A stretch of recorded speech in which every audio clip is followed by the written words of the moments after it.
생명의 꽃 피었네 열매 맺혔네 나는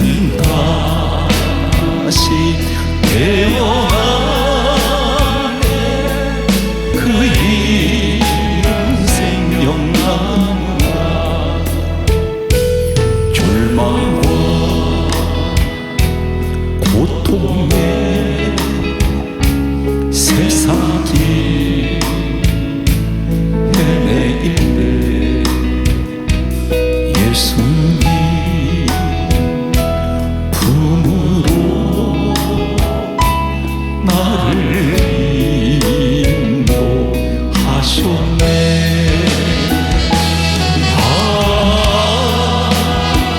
생명의 꽃 피었네 열매 맺혔네 나는 다시 태어났네 그 이름 생명나무라 지나고 인생길 부끄러운 뿐이지만 주님의 은혜로 감사함이 넘치네.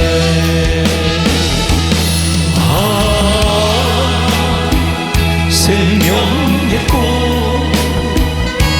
피었네 열매 맺혔네 나는 다시 태어났네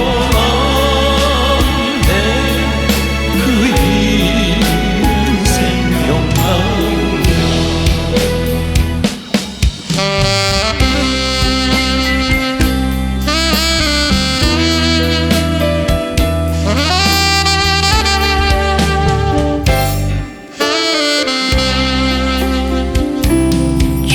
예수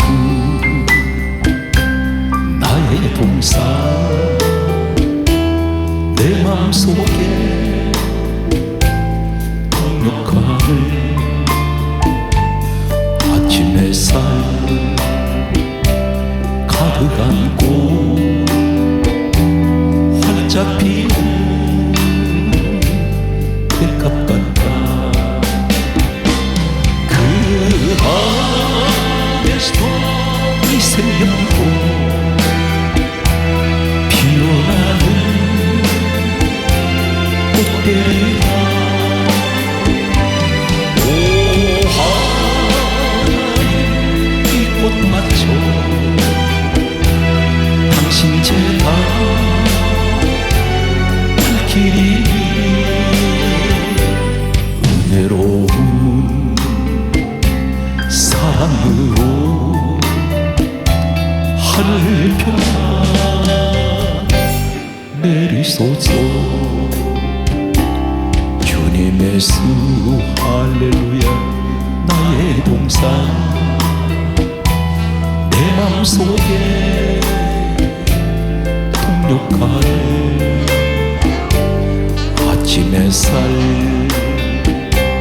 가득 안고 자라나는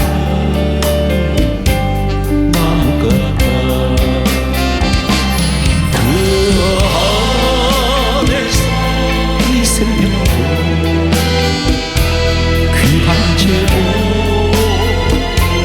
되겠어요 오 하나님 이 영혼 바쳐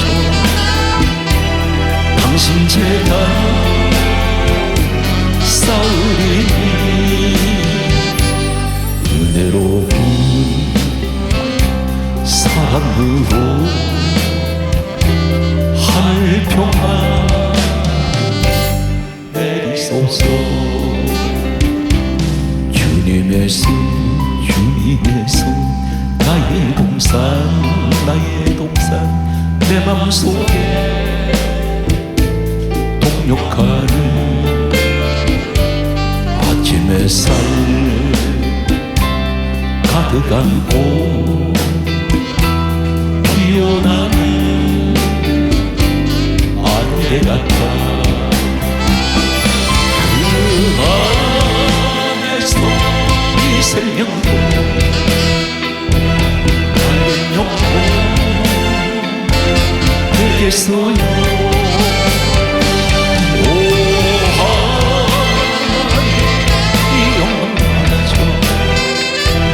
당신 재단 향내리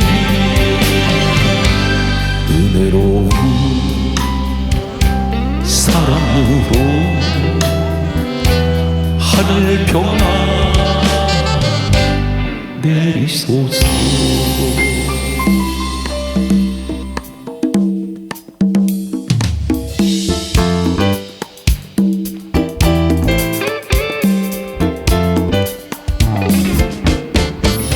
모든 시험 구원진 주 예수 앞에 아뢰이며 근심에 쌓인 날 돌아보사 내 근심 모두 맡으시네. 무거운 짐 나 홀로 지고 견디다 못해 쓰러질 때 불쌍히 여겨 구원의 주님 은혜의 주님 오직 예수. 내 모든 괴로움 닥치는 환난 주 예수 앞에 아뢰이며 주께서 친히 날 구해주사 눌부신 사랑 베푸시네. 무거운 짐은 나 홀로 지고 견디다 못해 쓰러질 때 불쌍히 여겨 구원의 주님 은혜의 주님 오직 예수. 내 짐이 점점 무거워질 때 주 예수 앞에 아뢰이며 주께서 친히 날 구해주사 내 대신 짐을 져주시네.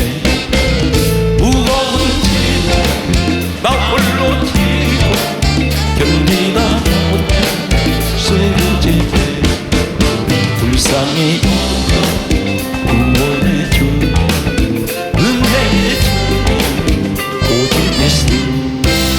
마음의 시험 무서운 죄를 주 예수 앞에 아뢰이며 예수는 나의 능력이 되사 세상을 이길 힘 주시네. 무거운 짐 나 홀로 지고 견디다 못해 쓰러질 때 불쌍히 여겨 구원의 주님 은혜의 주님 오직 예수.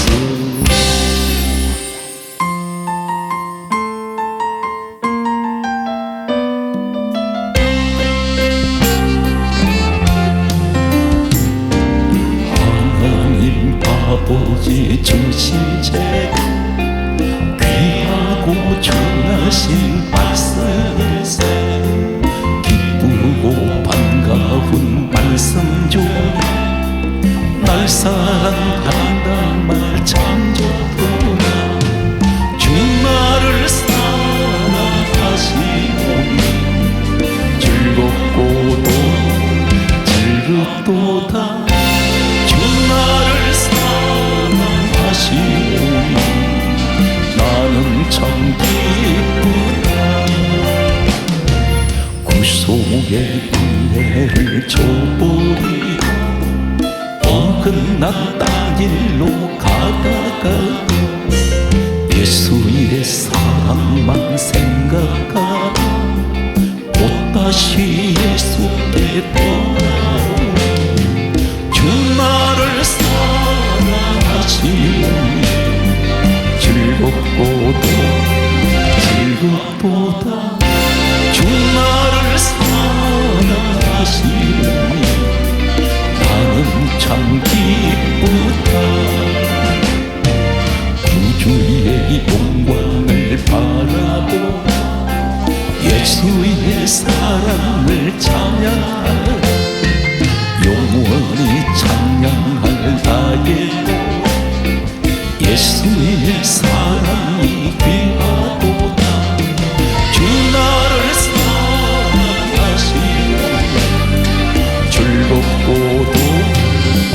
즐겁도다 주 나를 사랑하시오니 나는 참 기쁘다 주 예수 날 사랑하시오 내가 또 예수를 사랑하네 날 구해 주시려 내려오사 십자가 위에서 주셨네 주 나를 사랑하시오니 즐겁고도 즐겁도다 주 나를 사랑하시오니 나는 참 기쁘다 주 예수 날 사랑하시오 마귀가 놀라서 물러가네 주 예수 이렇게 사랑하 우리는 어떻게 보답할까 주 나를 사랑하시오 즐겁고도 즐겁도다 주 나를 사랑하시오 나는 참 기쁘다 하나님께 박수를 드립니다.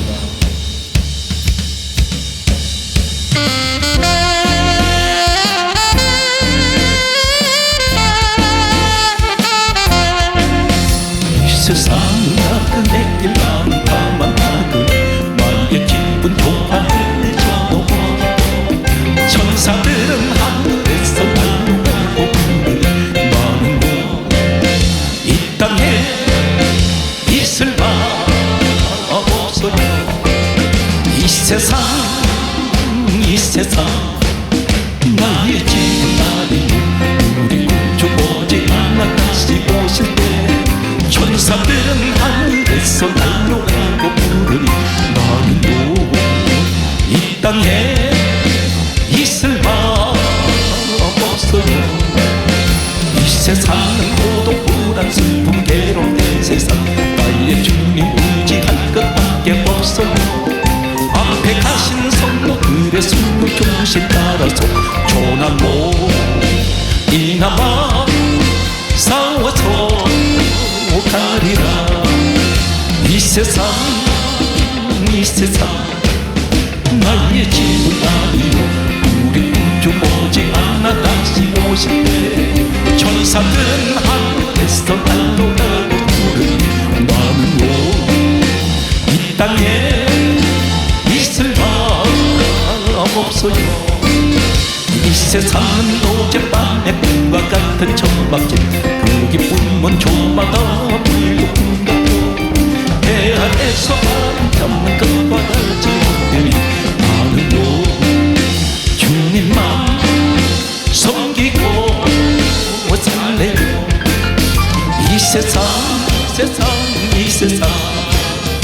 나의 집은 아니요 우리 구주 오지 않아 다시 오실 때 천사들은 하늘에서 날려가고 부르니 나는요 이 땅에 있을 마 없어요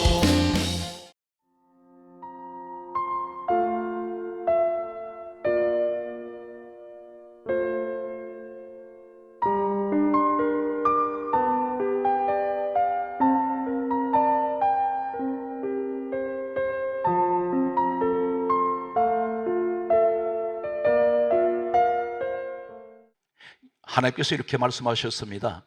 예레미야 애가 3장 33절에 말씀하시기를 내가 인생으로 고생하게 하고 근심하게 하는 것이 본심이 아니다 그러셨어요.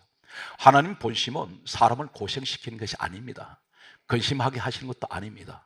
그런데 세상 사람은 그렇다 할지라도 내가 지금 주님 안에 들어와서 성경엔 분명히 이렇게 말씀합니다. 에베소서 1장 4절에 창세전에 누구든지 그리스도 안에 있는 사람은 택하셨습니다. 여러분 택함 받았습니다. 그런데 택함 받은 사람은 요한복음 1장 12절에 뭐라 말씀하십니까? 하나님께서 말씀하시기를 영접하는 자, 곧 그 이름을 믿는 자들에게는 하나님의 자녀들은 권세를 주셨습니다. 나는 택함 받았고 하나님 자녀가 되었습니다. 요한일서 1장 7절은 뭐라 말씀합니까? 예수의 피가 우리를 모든 죄에서 깨끗하게 하신다 했습니다. 예수 그리스도가 나를 대신해서 십자가에 죽으시고 내 죄값을 치르셨습니다. 예수님께서 내 죄를 속량하셨습니다. 예수 피는 모든 죄를 깨끗하게 하셨습니다. 로마서 8장 1절에 그러므로 예수 안에 있는 사람은 정죄함이 없습니다. 저주가 사라져 버렸습니다. 그런데 열심히 교회 생활 충성하는 분입니다. 교회 대충 다니는 분이 아닙니다. 열심히 충성하고 있고 섬기는 교회에 이분이 없으면 한 축이 무너질 만큼 대단한 기둥 역할을 하는 분들이 있습니다. 그런데 몸이 아파요. 중병에 들었습니다. 늘 시름시름 앓고 있습니다. 여러 가지 약을 먹습니다. 그러면서도 주님 일을 하는 분이 있습니다. 열심히 신앙생활 하시는데 이 가난이라는 것이 계속해서 나를 괴롭히고 있습니다. 자녀가 내게 가시가 되고 있습니다. 이 아이가 잘 될 줄 알았더니 효도는 하지 않을지언정 저 아이만이라도 행복하게 살 줄 알았더니 이 아이가 부모에게 근심의 가시가 되어 있는 사람이 있습니다. 고통을 줍니다. 마음이 항상 편치가 않습니다. 이 아이 생각만 하면. 이 자리에 다들 행복하시겠지만 남편이 내게 가시가 될 때가 있어요. 아내가 내게 가시가 될 때가 있습니다. 그런데 이분들이 세상과 교회를 왔다 갔다 하는 신앙이 아닙니다. 미지근한 신앙이 아니에요. 절대적인 오직 예수가 없으면 나는 살아갈 수 없을 만큼 그분이 내 생명이라고 고백하는 분들이 있습니다. 그런데 오늘 이 자리에 여러 가지 환경에서 오는 육체의 가시를 가진 분들이 있습니다. 하나님께서 왜 그 가시 주셨을까요? 하나님께서 주셨습니다. 오늘 성경 본문을 이제 여러분께 소개하면서 혹 내가 이런 사람이 아닌가? 그거 가시 왜 주셨을까? 내게 하나님께서 볼 땐 누구보다 나를 정확하게 알고 계신 분이 우리 하나님이세요. 나는 너를 속을 깨뚫고 있다. 한 가지 소개하겠습니다. 예수님 12제자 가운데 베드로라는 사람이 있었습니다. 이 베드로 어부입니다. 형제 안드레의 전도를 받아서 처음 주님 앞에 섰을 때 요한복음 1장 42절 이하의 말씀을 보게 되면 이때가 최초로 베드로가 예수님을 만나는 장면입니다. 안드레가 예수님을 전도해서 데려왔더니 예수님 처음 보는 이 시몬 베드로를 향해서 하신 말씀이 보시고 하시는 말씀이 너는 장차 개발하리라. 우리 주님은 이 베드로의 시작과 끝을 아세요. 처음 만난 자리에서 주님 말씀합니다. 너 장차 개발이야. 너 반석이 될 것이다. 장차라는 말씀을 쓰고 있습니다. 나다나엘이라는 사람이 있었습니다. 빌립의 전도를 받아서 예수님 앞에 왔을 때 처음 만난 그 자리에서 예수님 하신 말씀이 너가 무화과 나무 아래에 있을 때 내가 너를 보았노라. 주님 앞에 오시기 전에 이미 다 보고 계셨습니다. 베드로가 물고기를 잡을 때 밤새도록 그물 던졌는데 물고기 한 마리 못 잡았을 때 이 땅에 오셔서 목수일만 하신 우리 주님이 바닷가나 강에 가서 낚시 한번 던져서 물고기 한번 잡아보신 적이 없습니다. 그런데 베드로 빈배를 타시더니 깊은 데로 가서 그물 내려 고기를 잡아라. 이 사람은 밤새도록 그물 던졌는데 고기 한 마리 못 잡았는데 고기잡이 전문가입니다. 그런데 예수님은 갈릴리 바다에 대해서 아무것도 모르시는 것 같았는데 주님 말씀 한마디에 그물을 내렸더니 그물이 찢어질 듯이 고기가 잡혀 올라옵니다. 이 말씀이 바로 무슨 말씀이냐면 누구보다도 부부가 평생을 살아도 서로가 서로를 잘 모릅니다. 그런데 우리 주님은 나의 모든 것을 일거일동 일거수일투족을 다 꿰뚫고 계신다는 것입니다. 성경 말씀은 이렇게 기록합니다. 잠언 16장 9절에 사람이 마음으로 자기 길을 계획할지라도 그 걸음을 인도하시는 분은 하나님이세요. 내가 어떤 계획을 세워도 다 소용없습니다. 결국 주님께서 주님이 원하시는 방향으로 이끌고 갑니다. 오늘 그렇다면 성경을 기록한 분이 누굽니까? 참고로 소개하겠습니다. 이사야 34장 16절에 강조하고 넘어가겠습니다. 사람이 성경 기록을 했는데 성경을 기록하게 하신 분이 누구냐면 이는 여호와의 입이 이를 명령하셔서 성경에 기록됐다는 것입니다. 그래서 그의 영이 이것들을 모으셨다. 성령께서 오늘 성경을 이렇게 모으셔서 우리에게 66권이라는 말씀이 우리에게 주어졌습니다. 디모데후서 3장 16절에는 이렇게 말씀합니다. 모든 성경은 하나님의 감동으로 기록되었다. 그렇다면 오늘 성경에 제가 소개하는 내용을 들으시고 하나님께서 이 사람이라는 한 사람, 이 사람이 가시를 박아놨습니다. 그런데 하나님이, 우리 주님이 그렇게 하셨다는 거예요. 오늘 여러분 가운데 가난이라는 가시가 있습니다. 질병이라는 가시가 있습니다. 사람의 가시가 있습니다. 왜 이렇게 이 가시가 뽑아지지 않을까요? 오늘 본문에 소개하는 이 사람은 가시 뽑아달라 했더니 안 된다, 노라고 말합니다. 그러면 사실 말씀이 네 은혜가 네게 족하다. 그 가시 박힌 것이 은혜라는 것입니다.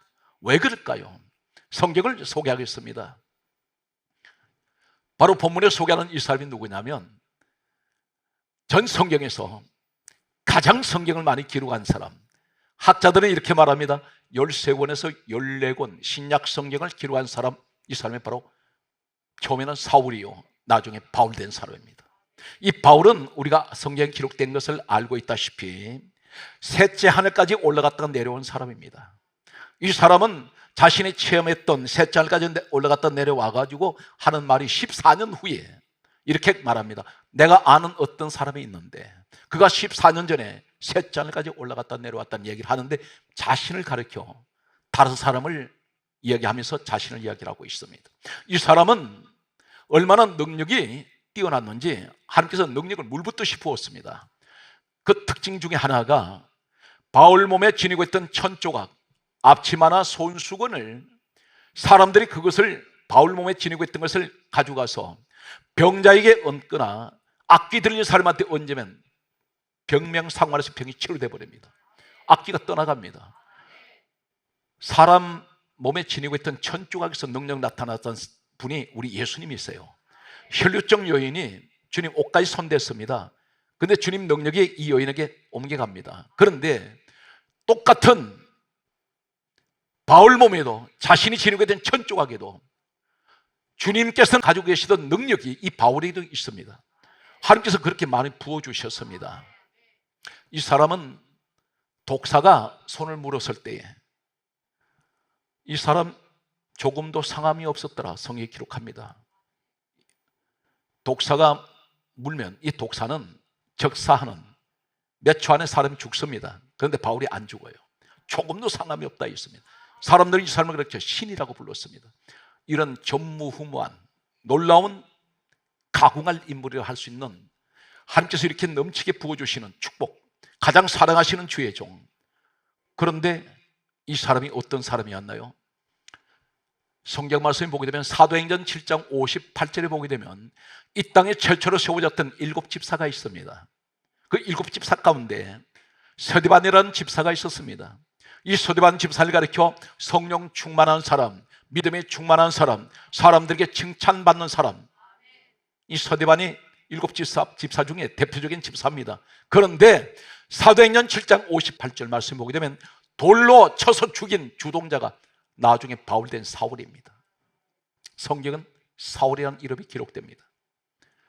가장 성령 충만했고 믿음 충만했고 모든 사람에게 칭찬받던 집사 중에 집사 서디반을 돌로 때려 죽인 이 주동자가 나중에 바울된 사울이었다는 것입니다. 이 말씀이 사도행전 7장 58절에 기록하고 있습니다. 이 사람이 예수님 만나기 전입니다. 사도행전 8장 1절에 보게 되면 서디반을 죽인 그가 이렇게 성경 기록합니다. 사울이 서디반 죽임을 마땅히 여기니라. 양심의 가책을 전혀 모릅니다. 성경 말씀은 또 이렇게 기록합니다. 이 바울이 사울되어 있을 때에 예수님 만나기 직전까지 모습을 이렇게 기록합니다. 사도행전 9장 1절의 말씀을 보게 되면 사울이 성경 따라서 여전히 주의 제자들에게 위협과 살기가 등등했다 있습니다. 이 사람 대단히 교만한 사람입니다. 유대인 출신이 당시 로마 시민권을 가지고 있다는 건 특권층입니다. 대단한 사람입니다.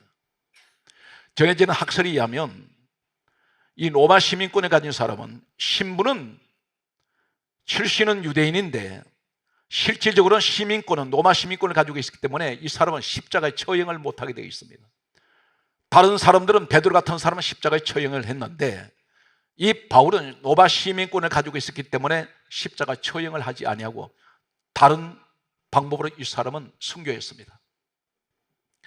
이러한 사람, 이 사울, 훗날에 바울된 이 사람은 여전히 위협과 살기가 등등했다. 이 말은 가장 자신이 잘났고 자신이 가장 교만하고 자신 외에 사람이 없었습니다.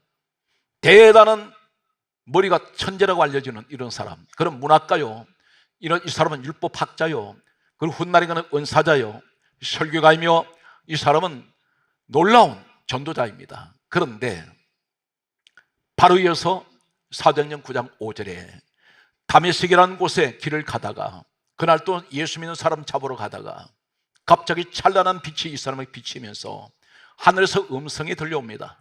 사울아 사울아 내가 어찌하여 나를 박해하느냐. 예수님의 음성이 하늘에서 들려왔습니다. 이때 예수님은 성천하고 계시지 않습니다. 바울은 이 땅에서 예수님을 직접 만나본 적이 없습니다. 그런데 하늘에서 음성이 들려올 때에 주여 뉘시 오니까, 이 말씀이 사도행전 9장 3절 이하에 계속됩니다. 그때에 하늘에서 들리는 음성이 사도행전 9장 5절에 이렇게 말씀합니다. 나는 너가 박해하는 예수라.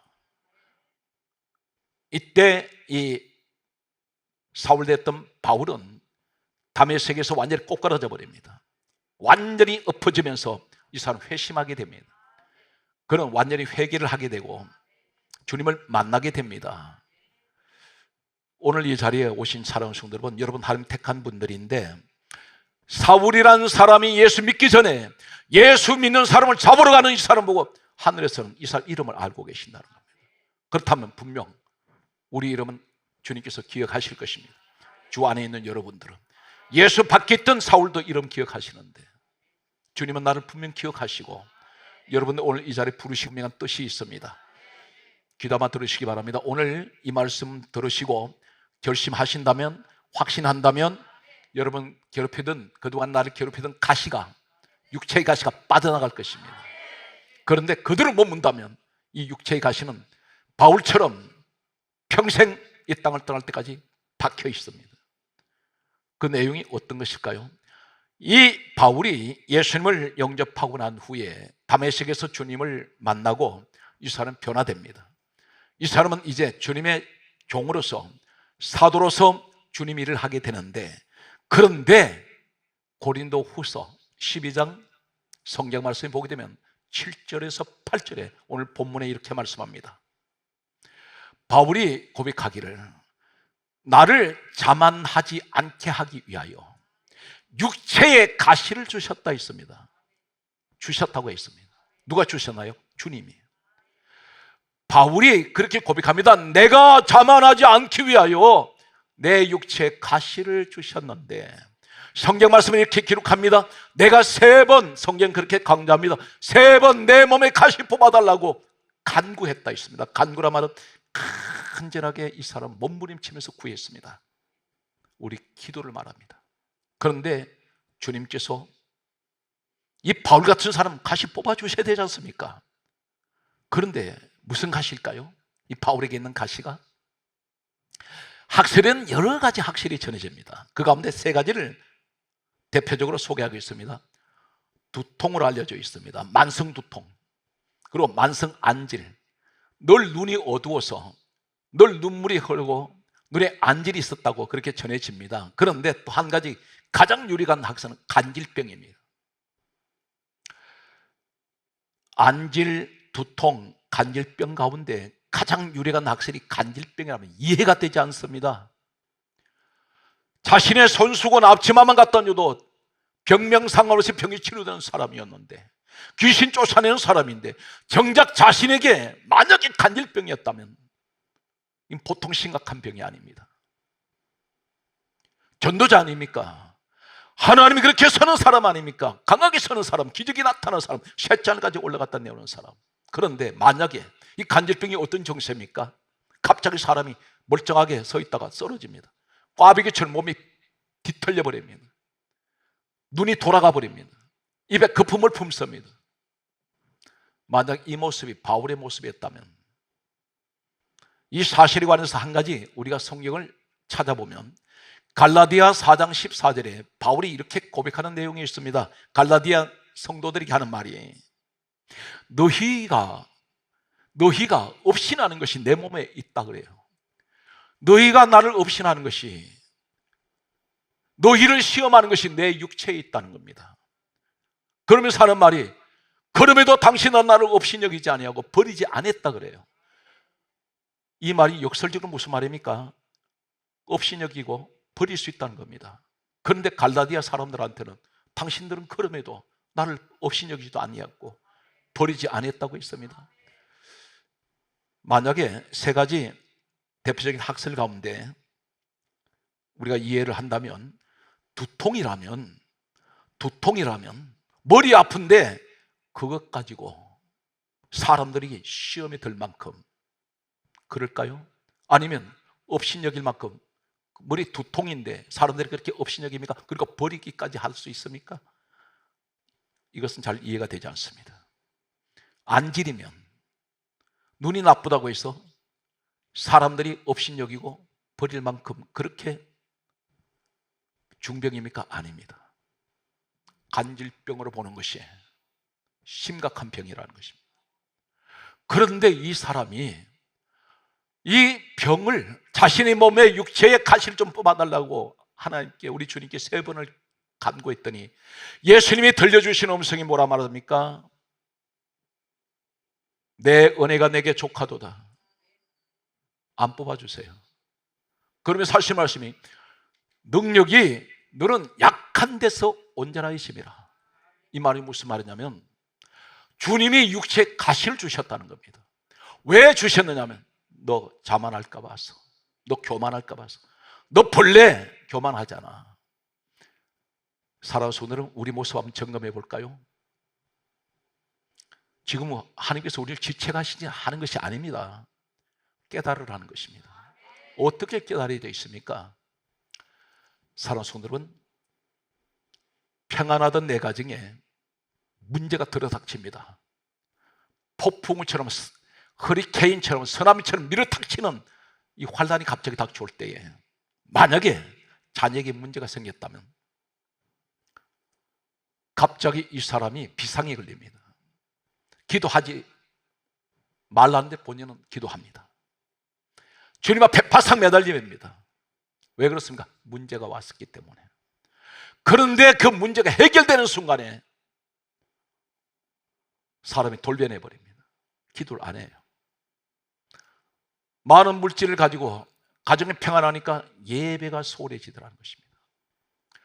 주님이 보실 때 그렇게 사랑하시고 그렇게 축복하시는 이 바울이, 주님은 서셔야 되는데 혹이라도 저 사람이 자만할 수 있습니다.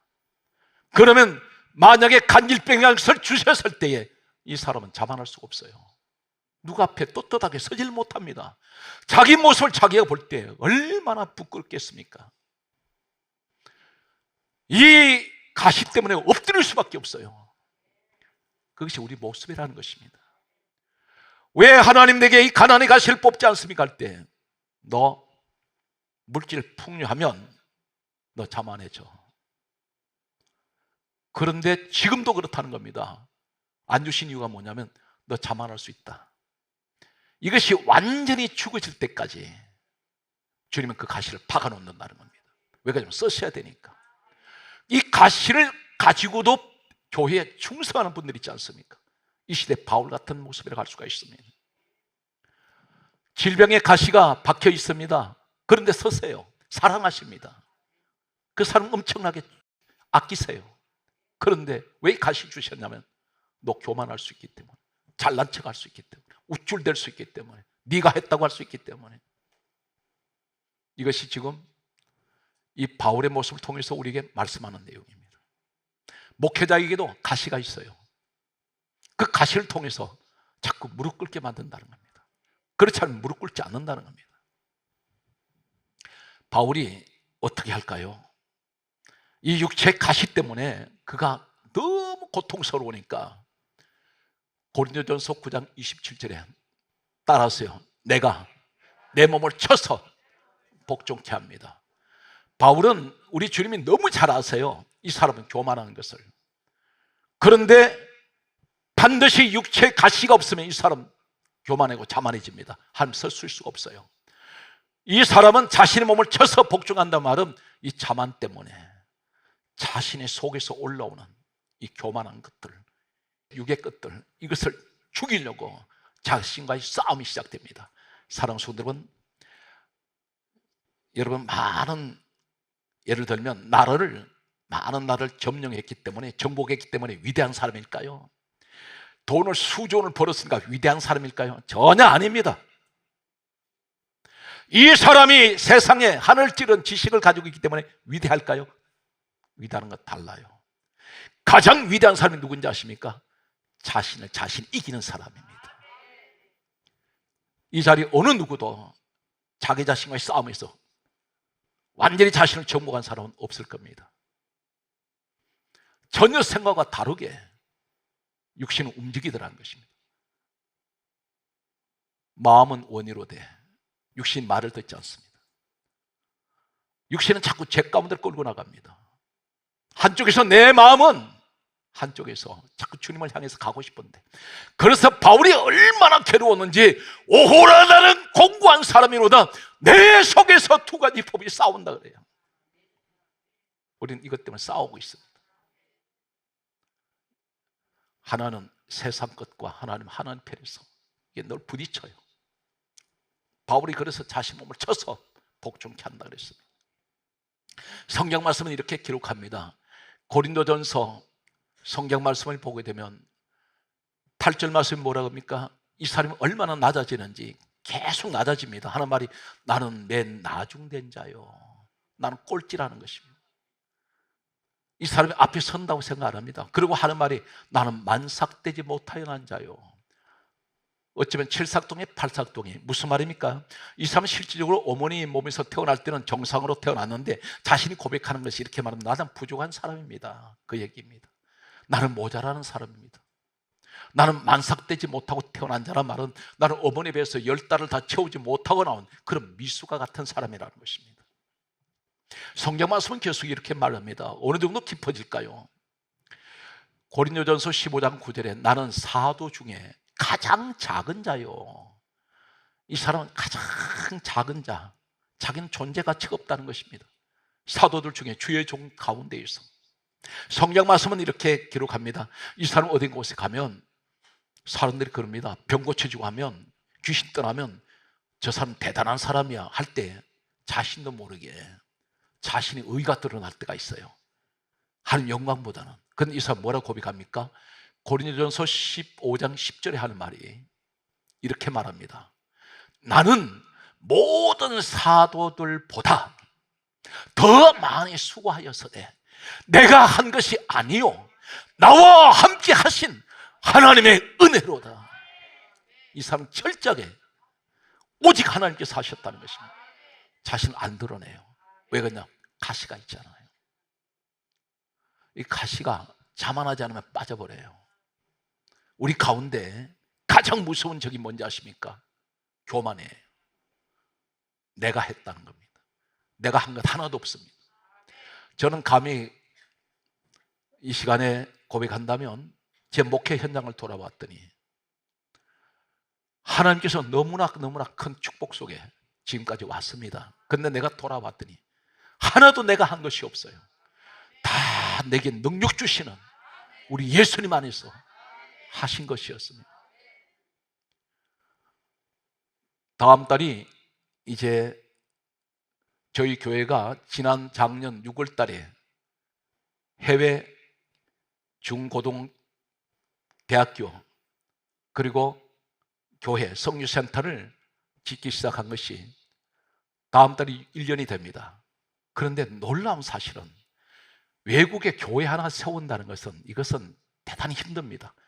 그런데 저희 교회 같은 경우가 72개를 이제 교회를 짓는 것으로 확정하고 38개가 완공이 되어서 현재 그대로 다 헌납했습니다. 조건 없이 다 무상으로도 헌납하고 이제 남은 교회들이 공사가 계속 진행 중에 있습니다. 그런데 중고등학교를 지어서 헌납하고 거기 학생 수가 200명, 300명씩 모이는, 예수 모르는 사람들이 예수를 믿는 이런 일들을 지난 날을 돌아보면 우리라는 존재는 없고 오직 주님만이 하신 거예요. 주님께서 감동 주셔서 너무 감사한 것은 많은 교회, 많은 성도 가운데서 저희에게 이 사명을 주셨다는 이 사실 한 가지가 너무 감사밖에 없습니다. 그래서 내가 한 것이 아니요, 오직 주님께서 하신 겁니다. 오늘 여러분 가정을 지켜주시는 건 내가 지키고 싶어서 지키는 게 아니에요. 주님이 지켜주셨습니다. 이 사실 잊지 마시기 바랍니다. 바울이 계속해서 이렇게 고백하고 있습니다. 그가 고백하는 내용을 보게 되면 어디까지 내려갑니까? 고린도전서 15장 31절에 보면 따라하세요. 나는 날마다 죽노라. 이 날마다 죽는다는 말이 무슨 말입니까? 나는 분초마다 나는 죽습니다. 이 사람은 항상 능력 달라고 기도한 적 없어요. 바울이 자신을 죽이는 일에만 늘 자신과의 싸움을 했습니다. 사랑하는 성도 여러분, 주님께 능력 달라는 것보다 하나님 나 죽이기를 원합니다. 교만 죽어지게 하여 주고 자만이 죽어지게 하여. 그러면 이것이 뭐가 빠집니까? 가시 빠져버려요. 혈기가 그대로 살아있습니다. 고집이 그대로 살아있습니다. 이 고집이 좋은 고집도 있습니다. 그런데 나쁜 고집이 뭐냐면 하나님 편으로 돌아오질 않아요. 말씀대로 안 살아요. 내 생각으로 사는 이 고집이 있습니다. 이 교만입니다. 그러니까 우리가 나를 돌아보는 사람만큼 가장 지혜로운 사람이 없습니다. 자신을 볼 수 있는 눈, 오늘 이 눈이 여러분 열리시길 바랍니다. 에베소서 3장 8절을 말씀하고 있습니다. 이 사람이 나는 작은 자로 고백했는데 성경 말씀에 고린도전서 15장 9절에 나는 사도 중에 가장 작은 자로 그랬더니 이번에는 뭐라 말합니까? 에베소서 3장 8절에 고백하기를 나는 모든 성도보다 지극히 작은 자요. 성도 중에 가장 작은 자라는 것입니다. 이 사람은 자꾸만 작아지기를 원합니다. 오늘 여러분 이 축복의 주인공이 여러분이 되시기 바랍니다. 죽은 자는 말이 없어요. 죽은 자는 고집이 없어요. 죽은 자는 혈기가 없어요. 죽은 자는 세상 금덩어리 트럭으로 갖다 주어도 그게 좋은 걸 모릅니다. 귀한 걸 몰라요. 디모데전서 1장 15절에 크게 따르세요. 나는 죄인 중에 괴수요. 이분이 하는 말이 나는 모든 죄 지은 사람들 가운데 두목이라는 겁니다. 나는 죄인의 괴수. 여기까지 내려갑니다. 오늘 성경 말씀은 예수님께서 하신 말씀을 소개합니다. 마태복음 18장 4절에 누구든지 이 어린 나이와 같이 자신을 낮추는 자가 천국에서 큰 자니라. 낮추는 사람 천국에서 큰 자라 그래요. 우리 예수님. 우리가 얼마나 이 세상에서 잘난 체하기 좋아하고 더 높아지기 좋아합니까? 그런데 하나님 능력 주실 수 있도록 우리 어떻게 돼요? 벼는 익을수록 고개 수그려요. 모든 물은 아래로만 흐릅니다. 역류가 되질 않아요. 그러니까 내가 성령을 받으면 엎드려야 돼. 엎드리지 않고서는 절대 성령이 맞지 않습니다. 예수님 또 이렇게 말씀합니다. 누구든지 자기를 높이는 자는 낮아질 것이요 자기를 낮추는 자는 높아질 것이다. 사랑하는 성도 여러분, 예수님 성품 담기 원하세요? 예수님 성품은 신의 성품입니다. 그게 따릅니다. 마태복음 11장 29절 따라서 예수님 마음은 온유하시고 겸손하십니다. 두 가지 마음이에요. 오늘 이 자리에 온유한 분이 있습니다. 크게 따라서 내가 그 사람입니다. 겸손한 사람이 있습니다. 이 온유와 겸손, 온유란 말은 무슨 말입니까? 마음이 따뜻하고 부드러운 사람들. 그리고 겸손은 항상 많은 것을 가졌지만 늘 낮아진 자리에 있는 사람, 날 섬길 줄 아는 사람, 이런 사람이 모인 교회는 천국입니다. 바로 이 성품이 누구 성품이냐면 온유와 겸손한 신의 성품이에요. 예수님 마음을 내가 가지고 있는 겁니다. 할렐루야. 성경 말씀을 이제 계속해서 소개하고, 예수님 어떤 분이세요? 성경 말씀은 이렇게 기록하고 있습니다. 빌립보서 2장 6절에 우리 예수님이 근본 하나님 본체가 되십니다. 하나님 본체, 하나님 본체 되신 예수님께서 빌립보서 2장 7절에 뭐라 말씀합니까? 종의 형체를 가지사 사람과 같이 되셨고, 종의 모습으로 오셨어요. 가장 낮은 자리에 그분이 천지우주만물의 창조주신데, 그런데 성경 말씀 뭐라고 말씀합니까? 빌립보서 2장 8절에 말씀하시기를 이렇게 말씀합니다. 자기를 낮추시고 죽기까지 복종하셨으며 십자가에 죽으셨다 했습니다. 낮추시는데 어디까지? 종의 자리까지. 우리 주님이 우리에게 본을 보여주세요. 성경 말씀은 이렇게 말씀합니다. 하나님이 누구를 치신다 그래요. 하나님이 싸우신다는 사람이 있습니다. 나하고 전쟁하자. 하나님하고 전쟁하면 남아 날 적 없습니다. 베드로전서 5장 5절에 이렇게 말씀합니다. 하나님께서 교만한 자는 대적하시되 겸손한 자에게는 은혜를 주시나이다. 교만한 자 되지 마세요. 주님 앞에 교만하면 주님이 싸우시겠다는 겁니다. 베드로전서 5장 6절에 뭘 말씀합니까? 성경은 우리에게 대단히 중요한 말씀입니다. 겸손하라. 따라서 때가 되면